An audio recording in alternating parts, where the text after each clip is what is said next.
Hi guys, welcome to another beer review, and we're going over to Belgium to the Brasserie du Bocq. I believe that is what it somewhat sounds like.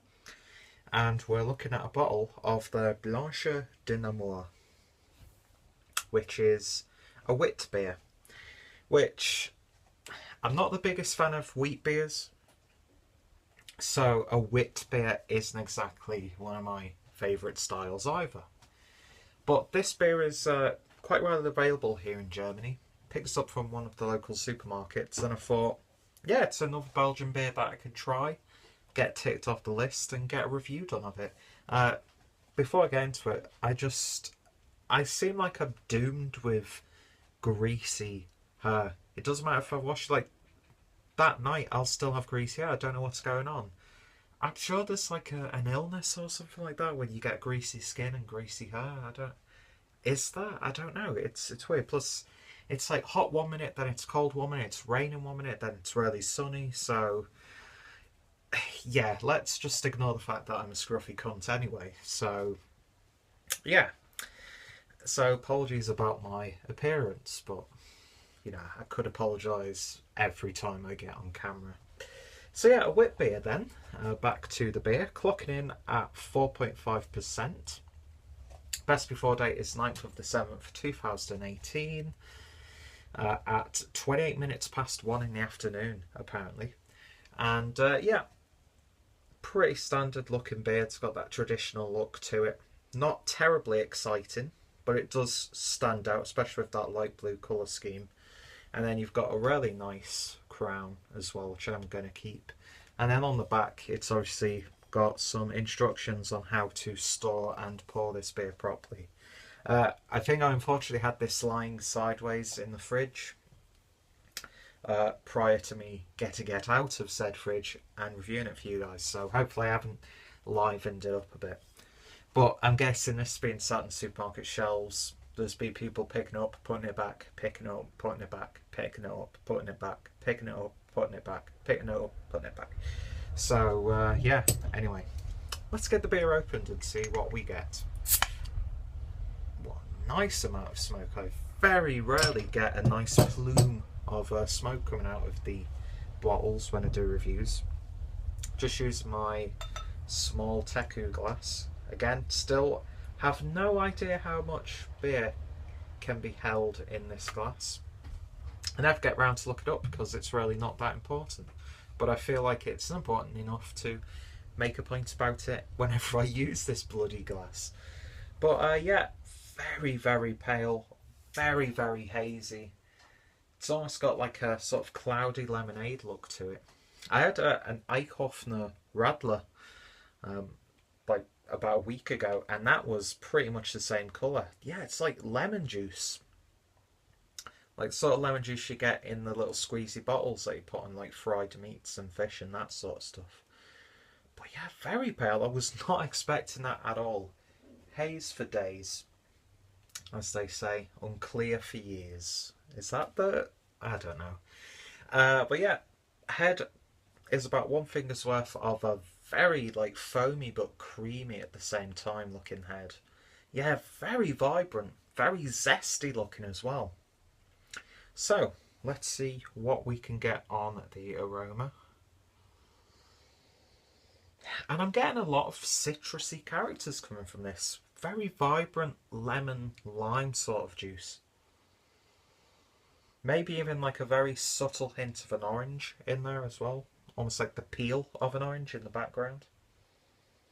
But then you get that slight musky horse blanket sort of aroma coming through as well.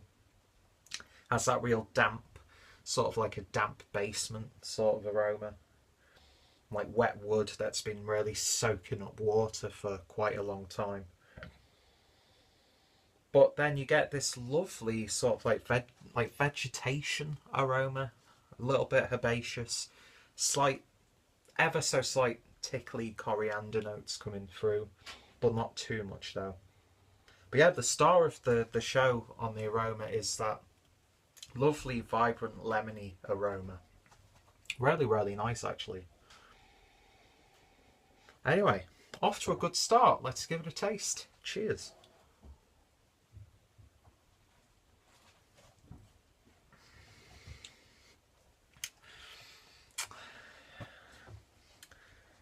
I think it's just Belgian beers in general I've still not warmed to, because it doesn't matter if it's a wit beer, a double, a Trappist beer. It doesn't matter what beer on the like traditional Belgian.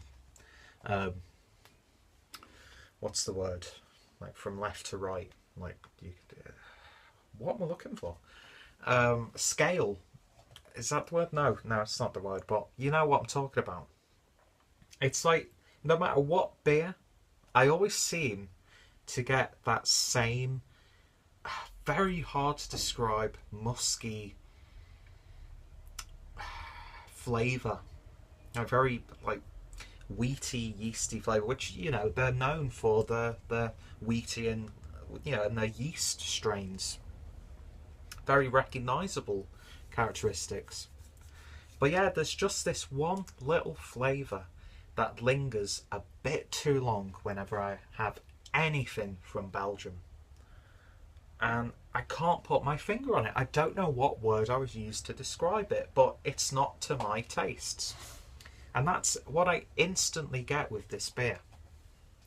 But let's actually try and talk about the beer itself.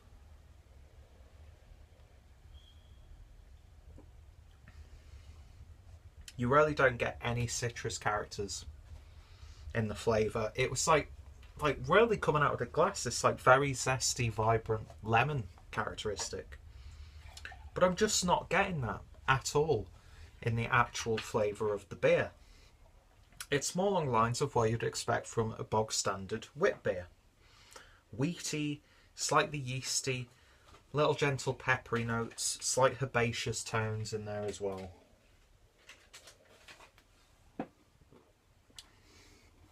Mouthfeel is, there's something weird about it. It's thin, but it feels heavy at the same time. Has a slight wateriness as well, but it still weighs you down as you drink it. That could just be the way my body reacts to primarily wheat beers, because I know you can get them very low ABVs, but even if it was like a 3 or 4% beer, I would feel absolutely awful doing even a moderate session on them, because I don't think my body can handle it. So we should probably start doing reviews of wheat beers, but I won't feel the effects of it just having one, if that makes sense. But yeah, it's got this like unsatisfying heaviness to it, which is very unfortunate. Flavours seem to be very muted indeed. There's like this slight generic sherbety character coming through. But the thing is, it's not an offensive tasting beer. It's not a nasty tasting beer. It's just very run-of-the-mill. Not doing much for me at all. But if you like your wit beers and you just wanted something cheap to put in the back of the fridge, one that you can just sit back and enjoy without picking apart too much, because there's nothing really getting your attention. It's very easy drinking, even with that slight unsatisfying heaviness with it. And I'm going to finish it. I've had much worse from the style, but I've also had much better as well.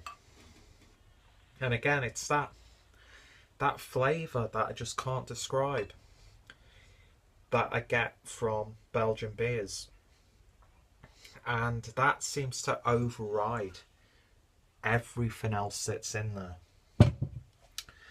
So I've poured the rest in. Let's see if it's changed it somewhat.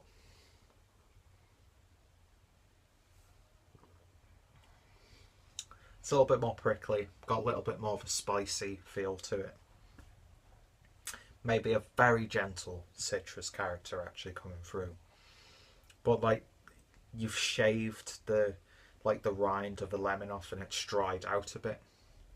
That sort of characteristics where it's not really zesty or prickly, but it's got that very subtle lemony flavour. Yeah, it's really nothing to shout about. I'll give it that.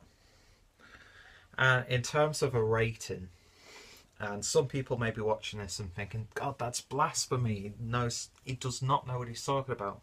Second part is true, don't get me wrong, but for me, it's not doing anything for me. It's not an awful beer, it's not a bad beer, it's just, I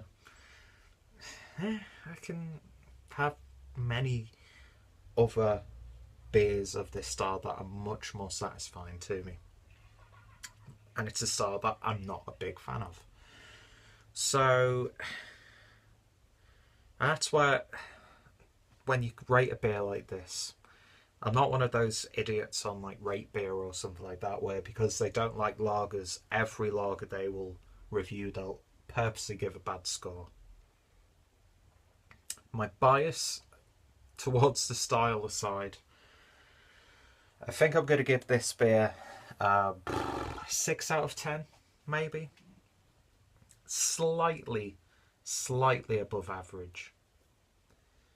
And that's it, really. Great gateway beer if you wanted to try what Belgium has to offer without breaking, the bank too much. It's not really lacking any character, is what I'm going to end on. It gets really foamy as well. It's weird. Yeah, 6 out of 10. No, I don't know. It makes sense to give it 6 out of 10.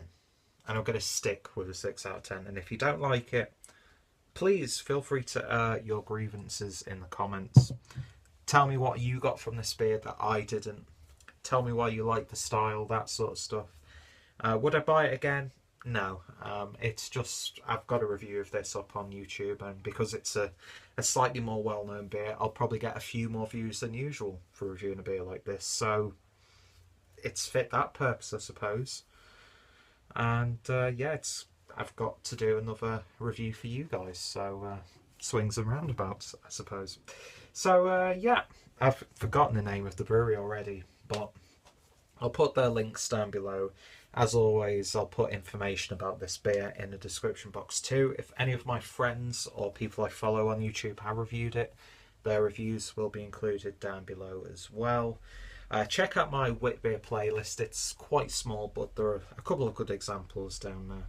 And hopefully you'll join me next time for maybe a more satisfying beer for me. Anyway, whatever that beer may be, hope whatever you've been drinking while you've enjoyed this, you've enjoyed it a lot more than I've enjoyed this one. And of course, thank you all for watching. Thank you for subscribing, commenting, liking, following me on Facebook, Instagram, Twitter, wherever I decide to defecate.